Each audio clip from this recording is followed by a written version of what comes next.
Oui, c'est à moi que revient aujourd'hui la mission, la tâche, le privilège d'apporter la prédication. Et je voulais vous demander déjà quel effet ça vous fait de voir une situation injuste, de voir un gangster qui a réussi à s'exiler aux Bahamas et qui coule des jours heureux, de voir un criminel nazi finir sa vie paisiblement, sans jamais être inquiété ou démasqué. Et quand on a l'impression de subir soi-même une injustice, quel effet ça produit en nous? On ressent de l'incompréhension, de l'amertume, et parfois même de la colère. Et si vous êtes chrétien aujourd'hui, vous comprendrez peut-être la réaction des contemporains de Malachie, le prophète Malachie, qui se tourne vers Dieu, on est à peu près au milieu du 5e siècle avant Jésus-Christ, et qui lui demande « Mais où es-tu ? Où est le Dieu de la justice ? Où est ce Dieu qui ne peut pas supporter le mensonge, qui a horreur du crime, qui déteste toute forme de péché et d'immoralité ? Où est ce Dieu-là et que fait-il en ce moment ?» C'est la question que posent les habitants de Juda qui sont revenus de la captivité à Babylone et qui croyaient retrouver la gloire et la prospérité comme au temps de Salomon. Mais au lieu de ça, ils se retrouvent sous la tutelle des Perses et voient des étrangers, des ennemis de leur nation qui adorent d'autres dieux et qui prospèrent paisiblement sur leur territoire. Et comme souvent dans l'histoire du peuple d'Israël, ils commencent à murmurer contre Dieu et même à l'accuser. On va continuer notre étude du livre de Malachie, qui est le dernier livre de l'Ancien Testament et qui est comme un peu une transition entre l'Ancienne et la Nouvelle Alliance. Par la bouche du prophète Malachie, Dieu fait en quelque sorte le bilan de l'alliance qu'il avait conclue avec Israël et ses patriarches, et il annonce, et dans les versets que nous allons lire, il annonce l'arrivée d'une personne, le messager de l'alliance, de la Nouvelle Alliance. Le livre de Malachie est construit un peu comme un dialogue, et notamment avec 6 débats qui contiennent chacun un reproche qui est fait à Dieu et auquel il répond, auquel Dieu répond. Et nous abordons aujourd'hui le 4e débat dans lequel Dieu répond au peuple qu'il accuse d'injustice et il répond qu'il va venir purifier son peuple et qu'il va venir pour juger le monde. Alors je propose de lire du coup dans le livre du prophète Malachie, c'est juste avant Matthieu puisque c'est juste avant le Nouveau Testament, et on va lire à partir du chapitre 2, le verset 17.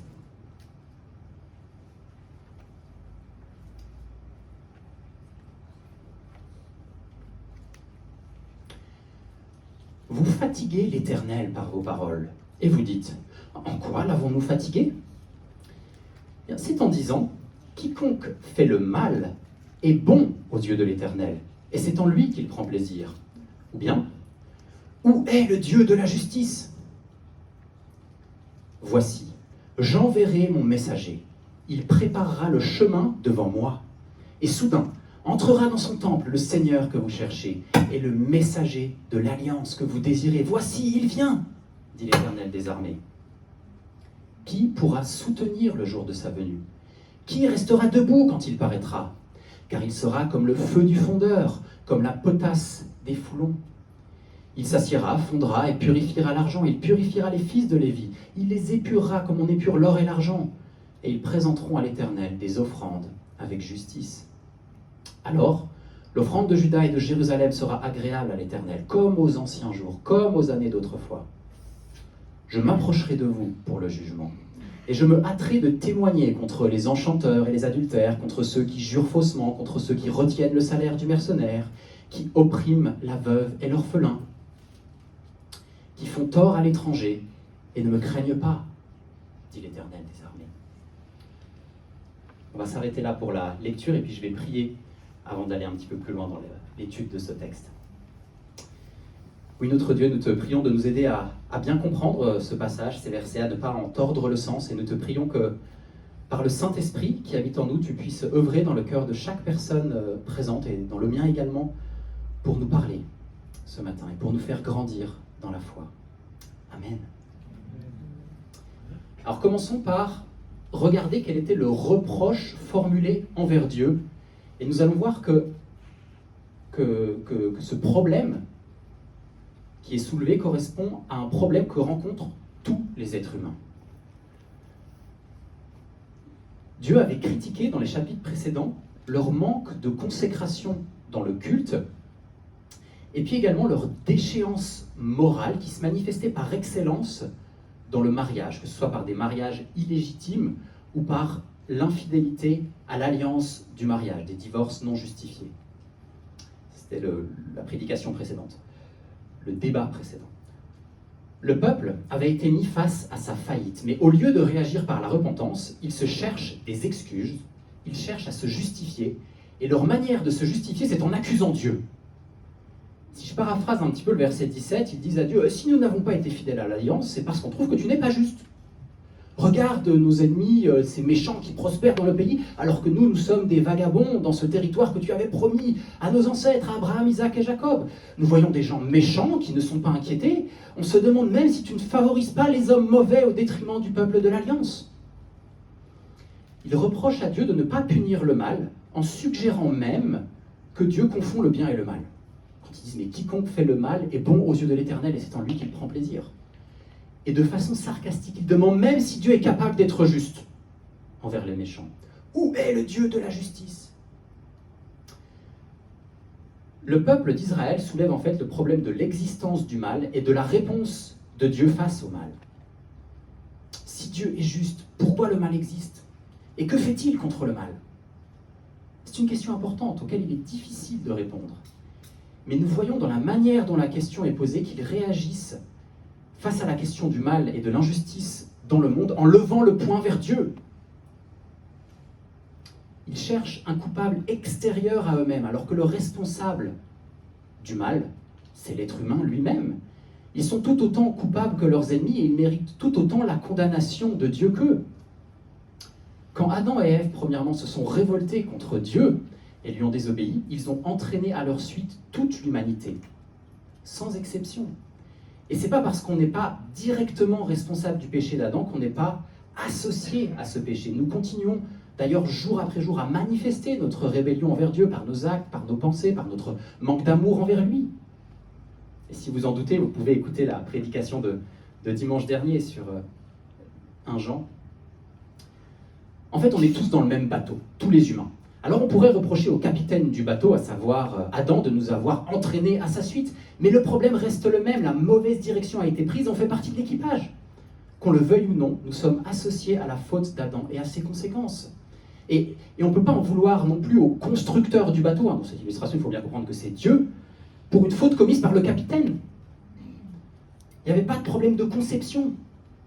L'homme avait tout pour être heureux et vivre éternellement en harmonie avec Dieu. Mais c'est lui, c'est l'homme qui a délibérément choisi de faire un mauvais usage du bateau et de ne pas respecter les règles de navigation qui avaient été fixées par le constructeur. Cet échec à suivre les instructions est ce que la Bible appelle le péché, la rébellion contre Dieu. Vous pouvez relire les 3 premiers chapitres de la Genèse pour comprendre un petit peu ce que je viens d'illustrer à travers cette image du bateau. Toute l'humanité est dans la même galère. Mais comment réagissons-nous alors que nous sommes entraînés dans cette galère? On reconnaît nos fautes ou on cherche à se justifier? 2 attitudes différentes. Quand Dieu montrait aux Israélites leurs fautes, ils répondaient en lui reprochant de ne pas punir les méchants et de faire preuve d'injustice. C'est gonflé. Mais il est facile de réagir ainsi dans notre cœur et de se dire qu'on n'est pas si mauvais parce qu'il y en a d'autres qui sont pires que nous. Il est facile de regarder aux autres, de se comparer et de s'auto-justifier. On voit très bien que les objections du peuple ne sont que des excuses. En réalité, ils ne cherchent pas à comprendre le problème et la cause du problème. Et ils disent des énormités sur Dieu pour éviter de se soumettre à lui et de lui obéir. Vous avez peut-être déjà rencontré des personnes qui accusent Dieu ou qui posent des questions qui sont parfois légitimes, du genre si Dieu existe, pourquoi le mal existe? Mais qui sont en fait que des excuses pour ne pas croire, qui ne sont que des prétextes, car en fait c'est le cœur qui ne veut de toute façon pas se soumettre à Dieu. C'est comme une diversion pour éviter de regarder le problème du mal en face. Comme un enfant qui répondrait à son père qui lui reproche d'avoir menti. Oui, mais Apolline, elle m'a cassé ma guitare. C'est 2 problèmes différents, ça n'a rien à voir. C'est une diversion qui a pour but d'essayer de se défausser, vous voyez. Mais comme on dit parfois, la meilleure défense, c'est l'attaque, et c'est comme ça que les Israélites ont décidé de réagir à tel point que cela fatigue Dieu. Alors, ça ne veut pas dire que Dieu peut ressentir de la fatigue comme nous, on ressent de la fatigue, mais plutôt qu'ils ont épuisé sa patience en remettant en doute sa toute-puissance, sa sagesse infinie, son omniscience, son équité. Et Dieu va répondre à leurs plaintes, mais pas de la manière dont ils s'y attendent. Le jugement de Dieu va venir, mais il ne va pas s'abattre que sur les autres, ceux qu'il croit être les méchants, sur leurs ennemis. Dieu a aussi l'intention de purifier son peuple et de juger les pécheurs de Juda. Et il annonce pour cela l'arrivée d'un messager qui va accomplir cette œuvre de purification. C'est notre deuxième partie, les versets 1 à 4. Alors, pour être exact, il n'est pas question que d'une personne, dans le verset 1, mais de deux personnes. Et la première personne dont il est question, c'est un messager qui va préparer le chemin de la deuxième personne. Ce messager correspond à la voix qui crie dans le désert d'Ésaïe 40, verset 3. Je cite, « Une voix crie, préparez au désert le chemin de l'Éternel, aplanissez dans les lieux arides une route pour notre Dieu. » Et il va être rappelé en Malachie 4, verset 5, Élie et les évangiles vont clairement identifier ce messager comme étant Jean-Baptiste, qui va préparer le terrain avant l'arrivée du Messie. En Matthieu 11, verset 10, Jésus va dire de Jean-Baptiste, « C'est celui dont il est écrit, « Voici, j'envoie mon messager devant ta face pour préparer ton chemin devant toi. » Jésus va citer donc Malachie 3, verset 1 et l'appliquer à Jean-Baptiste. Et la deuxième personne dont il est question, vous aurez compris dans ce verset 1, c'est Jésus lui-même, le Messie. Mais ce qui est intéressant, c'est que dans ce verset, le Messie est identifié à Dieu lui-même. Regardez bien. La personne qui parle, à la fin du verset, il dit l'Éternel des armées. C'est l'Éternel des armées, celui qui est souverain sur tout l'univers, qui est souverain sur à qui toutes les armées du ciel obéissent. Et il dit que le messager, le précurseur, va préparer le chemin devant moi. Il va préparer le chemin devant Dieu, et soudain entrera dans son temple le Seigneur, l'Adonai, un terme divin, l'Adonai que vous désirez. L'apparition du Messie, c'est celle de Dieu lui-même. Jésus, le Fils de Dieu, est Dieu, et c'est lui qui va venir établir le règne de Dieu sur terre, et qui va accomplir l'œuvre de purification dont il est question dans les versets 2 à 4. Alors regardons comment est décrit cette œuvre de purification. Dieu utilise plusieurs images, il en utilise deux. La première, c'est celle du feu du fondeur. Alors le feu, ça permet de brûler les impuretés. Et dans les mains d'un fondeur, le feu permet d'opérer un tri entre le métal pur et ce qu'on appelle les scories, c'est-à-dire les impuretés qui sont présentes et que l'on veut éliminer. Dieu se présente comme un fondeur qui va s'asseoir, au verset 3, pour fondre et purifier. Le feu utilisé, ce n'est pas un feu ravageur qui va tout détruire sur son passage, c'est plutôt une œuvre très précise et personnalisée, réalisée par un artisan qui va prendre le temps nécessaire pour cet ouvrage. Il va s'asseoir et il va suivre attentivement l'opération. Et la deuxième image, c'est celle de la potasse défoulant. Alors c'est peut-être des termes qui ne vous disent rien du tout, mais vous avez peut-être une traduction un peu plus interprétée qui vous donne la réponse. Un foulon, c'est une personne qui nettoie les vêtements et qui les blanchit à l'aide de savon de potasse. La potasse permettait donc de blanchir les vêtements sales et d'enlever les souillures qui les tachaient. Donc l'image, c'est simplement l'image de laver, de blanchir des vêtements. D'ailleurs, dans le second 21, je crois que c'est traduit directement la lessive des blanchisseurs. Plus explicite pour nous que la potasse des foulons.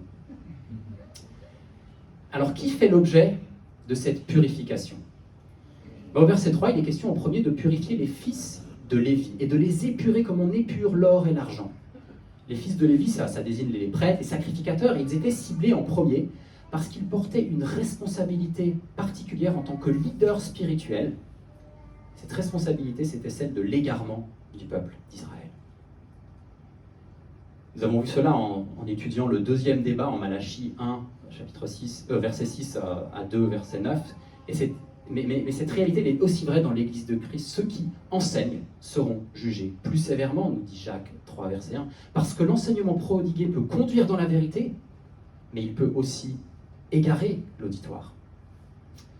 Dieu va donc s'attarder sur les responsables spirituels lévitiques, mais c'est quand même le peuple tout entier dans son intégralité qui est visé par cette œuvre purificatrice, afin que l'offrande de Juda et de Jérusalem soit agréable à l'Éternel, dit le verset 4.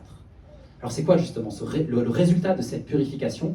Eh bien, cette œuvre de purification elle a pour but de purifier le peuple, en commençant par ses chefs, comme je viens de le dire, afin que le peuple tout entier rende à Dieu un culte qui lui soit agréable. Ils n'offriront plus des offrandes indignes dont nous avions parlé précédemment, des bêtes aveugles, des boiteuses en Malachie 1, verset 7, mais ils présenteront à l'Éternel des offrandes avec justice, des offrandes conformes aux règles et présentées avec un cœur purifié. Les offrandes et les louanges seront agréées parce que les cœurs et les vies des adorateurs auront été purifiés par Dieu. Alors comment cette prophétie s'est accomplie ? Déjà, Dieu a envoyé le précurseur, le messager qui a préparé les cœurs à la venue du Messie. Jean-Baptiste a agi comme les messagers qu'envoyaient les monarques du Proche-Orient pour annoncer et pour préparer leur venue en faisant disparaître tous les obstacles éventuels. C'est d'ailleurs toujours ce qu'on fait avant les grandes réunions internationales, avant un G7 par exemple, on envoie toujours des émissaires, des négociateurs qui vont préparer le terrain. Jean-Baptiste a annoncé la visite de celui qui était plus grand que lui. Il a en quelque sorte déroulé le tapis rouge en invitant ses contemporains à une attitude de cœur et de repentance face à leurs fautes, afin qu'ils soient prêts à comprendre et à recevoir la grâce et le pardon purificateur que Jésus venait offrir. Et il est intéressant de noter que beaucoup de pharisiens et de sadducéens, qui étaient les responsables religieux de l'époque de Jésus, venaient se faire baptiser par Jean-Baptiste du baptême de repentance, et Jean-Baptiste ne mâchait pas ses mots envers eux. Je vais lire Matthieu 3, versets 7 à 11. « Mais voyant venir à son baptême beaucoup de pharisiens et de sadducéens, il leur dit : « Race de vipères, qui vous a appris à fuir la colère à venir ? Produisez donc du fruit digne de la repentance et ne prétendez pas dire en vous-même : nous avons Abraham pour père, car je vous déclare que de ces pierres-ci, Dieu peut susciter des enfants à Abraham. Car déjà la cognée est mise à la racine des arbres. Tout arbre qui ne produit pas de bons fruits sera coupé et jeté au feu. Moi, je vous baptise d'eau pour vous amener à la repentance, mais celui qui vient après moi est plus puissant que moi, et je ne suis pas digne de porter ses souliers. Lui, il vous baptisera du Saint-Esprit et de feu. » Fin de la citation. Et Jésus, le Fils de Dieu, est venu dans le monde pour accomplir cette œuvre de purification. Voici ce que déclare l'Épître aux Hébreux au chapitre 9, versets 24 à 28. « Christ n'est pas entré dans un sanctuaire, comprendre là un temple, fait de main d'homme, en imitation du véritable, mais il est entré dans le ciel même afin de comparaître maintenant pour nous devant la face de Dieu. Et ce n'est pas pour s'offrir lui-même plusieurs fois qu'il y est entré, comme les souverains sacrificateurs entrent chaque année dans le sanctuaire avec du sang étranger. Autrement, il aurait fallu qu'il eût souffert plusieurs fois depuis la création du monde, tandis que maintenant, à la fin des siècles, il a paru une seule fois pour abolir le péché par son sacrifice. Et comme il est réservé aux hommes de mourir une seule fois, après quoi vient le jugement, de même, Christ qui s'est offert une seule fois pour porter les péchés de plusieurs, apparaîtra sans péché une seconde fois à ceux qui l'attendent pour leur salut. C'est lui le messager de l'Alliance, ou l'ange de l'Alliance, ce terme, c'est le même terme en fait qu'on peut traduire par messager ou ange. L'ange de l'Alliance qui est venu pour offrir sa vie en sacrifice, pour donner son sang en mourant à la croix, pour racheter nos fautes. Il permet à ceux qui placent en lui leur confiance pour le pardon de leurs péchés d'être purifiés, d'être déclarés purs, d'être déclarés justes, parce que le prix de la condamnation des fautes est tombé sur Christ et pas sur nous. C'est lui qui a porté la condamnation. Je reprends dans Hébreux 9, versets 14 à 15. « Le sang de Christ, qui par un esprit éternel s'est offert lui-même sans tache à Dieu, purifiera votre conscience des œuvres mortes, afin que vous serviez le Dieu vivant. Et c'est pour cela qu'il est le médiateur d'une nouvelle alliance, afin que la mort étant intervenue pour le rachat des transgressions commises sous la première alliance, ceux qui ont été appelés reçoivent l'héritage éternel qui leur a été promis. » Jésus, le messager de la nouvelle alliance, nous permet d'être sauvés des conséquences de nos fautes. C'est la bonne nouvelle de l'Évangile. Et c'est dans cette bonne nouvelle que je vous invite à plonger les regards à nouveau ce matin. Cette bonne nouvelle d'un Dieu qui vient rétablir la relation avec sa créature. D'un Dieu qui vient vivre parmi nous, qui vient mourir et ressusciter pour nous, pour vaincre la malédiction du péché et de la mort. Et si je reprends mon image du bateau en perdition dans la tempête, Jésus est venu prendre la place du capitaine et payer l'amende infinie de toutes les erreurs et infractions commises par ce capitaine et son équipage. Et il est aussi venu pour redresser la barre et conduire le bateau à bon port, pour ceux qui placent leur confiance en lui, ceux qui veulent faire partie de son équipage. L'œuvre de purification passe par la prédication de cet évangile. Et il est intéressant de noter qu'après la mort et la résurrection de Christ, les premiers disciples étaient des membres de la nation juive et que les prêtres juifs figuraient parmi les premiers disciples. En Acte 6, verset 7, on lit « Une grande foule de sacrificateurs obéissait à la foi ». Et cette œuvre de purification, elle a commencé au sein de la nation juive, mais après elle s'est étendue à tous les peuples, jusqu'aux extrémités de la terre où la bonne nouvelle de l'évangile a été prêchée. Et pour être exact, il faut aussi rajouter que cette œuvre de purification du Messie, c'est pas seulement un état, être déclaré pur, être déclaré juste, c'est aussi un processus. C'est tout au long de la marche chrétienne que Dieu accomplit cette œuvre du fondeur, qui consiste à faire disparaître les impuretés. Cette œuvre du foulon, du blanchisseur, qui consiste à nous laver de nos impuretés et à nous rendre jour après jour davantage conformes à l'image de Christ.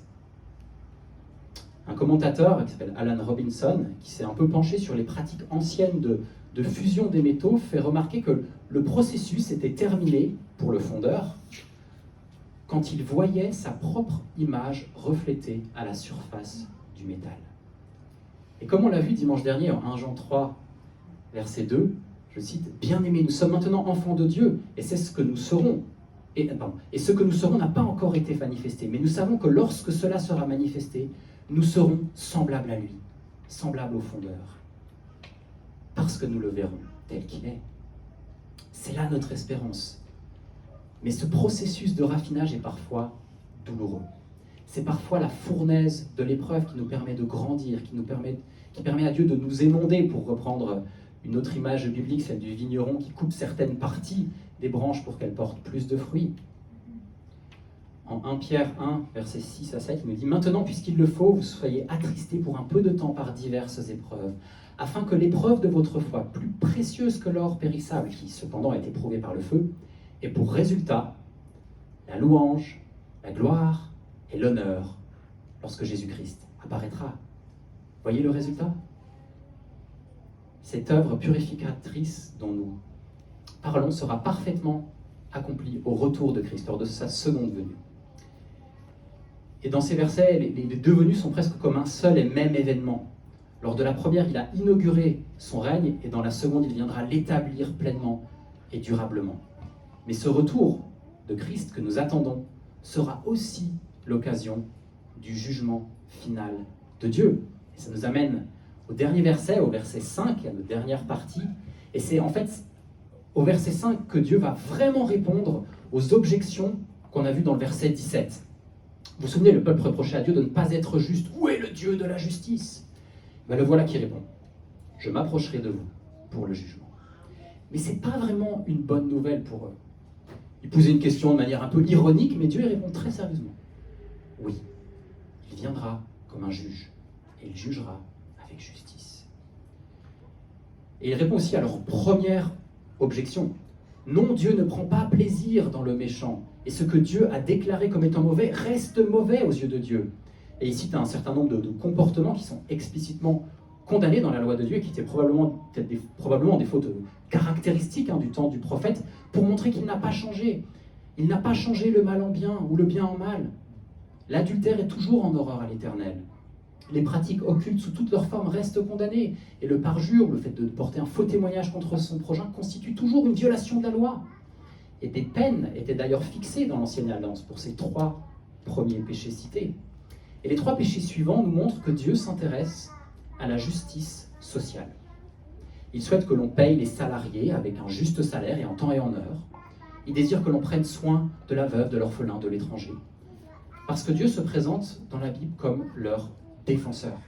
On le voit dans le psaume 146, en Deutéronome. Et en Proverbe 14, 31, nous lisons « Opprimer le pauvre, c'est outrager celui qui l'a fait, c'est-à-dire Dieu. Mais avoir pitié de l'indigent, c'est l'honorer. » Vous voulez honorer Dieu ? Prenez soin des pauvres. C'est vrai pour moi aussi. Et Dieu cite en dernier le manque de crainte de Dieu. Cette absence de crainte de Dieu est en fait à l'origine de toutes les autres fautes citées. L'absence de crainte de Dieu, c'est le problème principal des personnes qui ont osé accuser Dieu d'être injuste, au verset 17. Et quand la Bible parle de craindre Dieu, il ne faut pas avoir la crainte comme étant une peur, mais comme étant un saint respect, un désir de se soumettre à lui, à ses exigences, à sa loi. Et finalement, l'idée principale de cette dernière partie, c'est que le jugement final de Dieu s'abattra sur ceux qui ne le craignent pas. Ceux qui ne craignent pas Dieu. Et lors du retour de Christ, les morts ressusciteront, et à l'issue de son jugement, il n'y aura que deux destinations éternelles et définitives. Soit la vie éternelle dans la présence de Dieu, qu'on appelle parfois le paradis, soit le châtiment éternel, qu'on appelle parfois l'enfer. Il n'y aura pas de contestation, parce que ceux qui aiment Dieu vivront l'éternité en sa présence, et ceux qui ne l'aiment pas, ceux qui ne le craignent pas, ne seront pas contraints de vivre l'éternité en sa présence. Ils vivront simplement comme ils avaient vécu sur terre, loin de Dieu, sans relation avec lui. Mais ça veut aussi dire loin de sa grâce et loin de ses bienfaits. Aujourd'hui, il fait encore, pour reprendre l'expression de Matthieu 5, 45, il fait encore lever son soleil sur les méchants et sur les bons. Il fait pleuvoir sur les justes et sur les injustes. Et ce ne sera plus le cas après son retour. Un méchant ou un injuste, pour Dieu, c'est quelqu'un qui ne s'est pas repenti de ses péchés. C'est quelqu'un qui n'a pas pris conscience de l'horreur de ses fautes et qui ne s'est pas tourné vers Dieu pour lui demander grâce, pour lui demander de pardonner. Il est toujours sous le coup de la condamnation parce qu'il n'est pas couvert par la condamnation que Jésus a subie à sa place, vous voyez. L'avenir des méchants, pour reprendre l'expression biblique, en enfer, est décrit comme le bannissement de la présence de Dieu. Quand la Bible parle de l'enfer, elle parle d'un lieu loin de la présence de Dieu, un lieu de ténèbres où les humains et les démons feront face à leur rébellion, mais aussi face à la gloire de Dieu, face à leur remords, mais sans possibilité de repentance, sans pardon possible, sans possibilité de revenir en arrière et de rembobiner le film. La condamnation sera définitive. Mais quelle tragédie! Quelle tragédie! Mais quelle justice aussi. Au jour du jugement, tout le monde reconnaîtra que Dieu est juste, les sauvés comme les perdus. Tout le monde reconnaîtra l'amour de Dieu envers ceux qu'il a sauvés et sa juste rétribution envers le péché. Personne ne contestera son juste jugement. Les incroyants n'ouvriront pas la bouche pour se trouver des circonstances atténuantes. Ils seront face à la gloire de Dieu, face à sa sainteté absolue, face à la gravité de leur péché. Et Romains 3 nous dit « Et toute bouche sera fermée ». Il n'y aura rien à répondre à la sentence de Dieu. Qui pourra soutenir le jour de ma venue? Qui restera debout? Disait le verset 2. Ceux qui ne sont pas dans le navire dont Christ est le capitaine ne seront pas forcés à y entrer. Il ne les obligera pas à aller au port auquel ils ne voulaient pas aller. Ceux qui voulaient conduire eux-mêmes leur navire, ceux qui ne voulaient pas de la main tendue de Dieu, ceux qui ne voulaient pas suivre les indications du constructeur du navire, ceux qui ne le craignaient pas et qui voulaient en faire qu'à leur tête sur cette terre, vivront également sans lui, dans une tempête sans fin, pour le reste de l'éternité. Alors, cette doctrine de la justice de Dieu qui s'exerce ultimement par son jugement final, c'est pas un message facile à entendre. Si vous n'êtes pas chrétien, c'est par contre une invitation à faire dès à présent le choix qui est bon pour vous. La vie que nous menons sur terre conditionne notre destin futur. Les choix que nous faisons ont un impact éternel. Faites le bon choix maintenant. Mais ce n'est pas non plus une doctrine facile pour les chrétiens non plus, parce que nous tremblons et nous pleurons pour ceux qui sont encore sous le coup du jugement de Dieu. Mais pour terminer, je vais laisser le théologien Wayne Grudem nous donner 3 arguments pour nous aider à voir positivement la doctrine du jugement dernier et du châtiment éternel. Le premier argument répond justement à la problématique soulevée par ce texte, c'est que cette doctrine répond à notre besoin de justice dans le monde. L'univers créé par Dieu est juste au bout du compte. Toutes les affaires seront réglées, tout rentrera dans l'ordre. C'est rassurant de savoir qu'à la fin des temps, la justice sera rendue par celui qui est la norme de la justice. Notre justice humaine, elle est utile, mais elle est imparfaite, et certains y échappent. Mais un jour, le juste juge jugera avec équité chacune de ses créatures. Un jour, il rendra à chacun selon ses œuvres et il punira le pécheur. Et ça répond à notre besoin de justice, qui est inscrit en nous. Deuxième argument, c'est que ces doctrines nous permettent de pardonner aux autres librement et de prier pour nos ennemis. Parce que la vengeance et la rétribution appartiennent à Dieu. C'est lui qui rendra à chacun selon son dû, nous dit Romains 12, verset 19. On peut donc s'en remettre entièrement à lui, pardonner à ceux qui nous offensent, aimer nos ennemis, bénir ceux qui nous maudissent, faire du bien à ceux qui nous haïssent, prier pour ceux qui nous maltraitent et qui nous persécutent. Et c'est ce que Jésus nous demande dans Matthieu 5, verset 44, par exemple. Et le troisième argument pour voir positivement cette doctrine du jugement final de Dieu, eh bien, c'est que c'est un puissant encouragement à l'évangélisation. Nos décisions ici-bas affectent notre destinée éternelle. Et en tant que chrétiens, nous devons nous faire l'écho de l'appel incessant de Dieu à la repentance. Repentez-vous maintenant, après il sera trop tard. Alors utilisons ce sentiment légitime de tristesse quand on considère l'avenir des perdus pour proclamer haut et fort la bonne nouvelle de l'Évangile. Je vais prier. Oui, merci notre Dieu, parce que tu es un Dieu juste. Et même si on ne comprend pas toujours la manière dont tu gères ce monde dans ta souveraineté, on veut proclamer haut et fort que tu es digne de confiance, que tu sais ce que tu fais, qu'on n'a rien à t'apprendre. On est comme des vases d'argile entre les mains d'un potier bienveillant, lent à la colère, miséricordieux, et on veut vraiment placer notre confiance en toi.